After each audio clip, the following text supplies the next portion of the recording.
អនិច្ចាអាសូរបុប្ផាស្រីពីការជើងដៃគួរឲ្យខ្ពើមញាតិមិត្តចិត្តឆ្ងាយគេរអើមម្ដាយចង់ការឆ្នើមគ្មានមេត្តា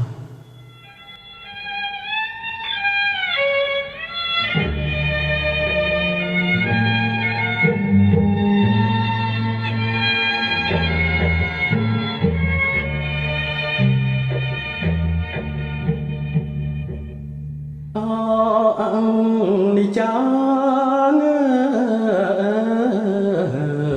ស្រស់ស្រីបុប្ផា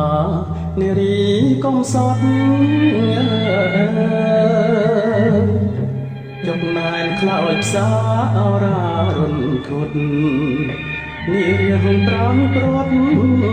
បងបាត់សុខសានប្រានឃ្លាតឆ្ងាយទៅនឹកឡើងតូចចិត្តស្មានបានធ្វើស្ថិតឥឡូវពីលទៅត្រាច់ចរងគុតតាមដងព្រៃជ្រៅ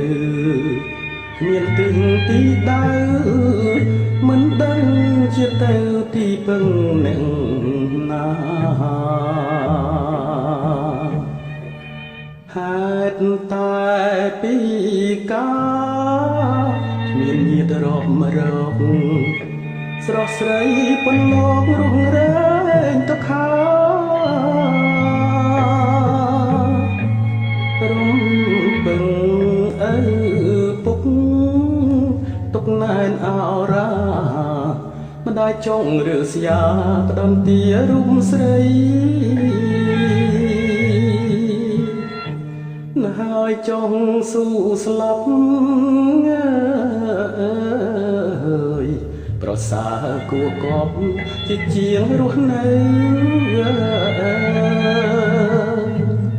អោនអ្នកម្ដាយថ្លៃយកកូនផងទៅរំនំអាស្រើបើកូនស្លាប់ទៅបាត់ភ្នែកចិត្តអើយ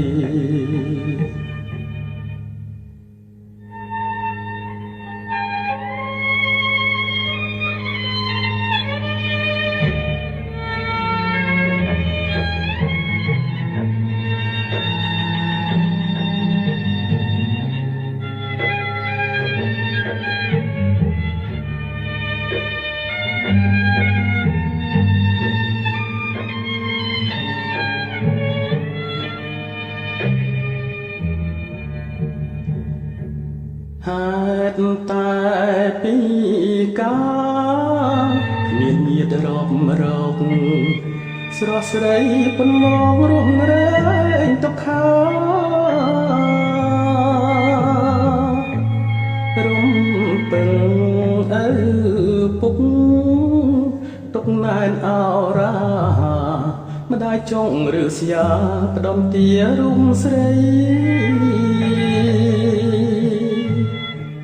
ណាហើយចង់ស៊ូស្លាប់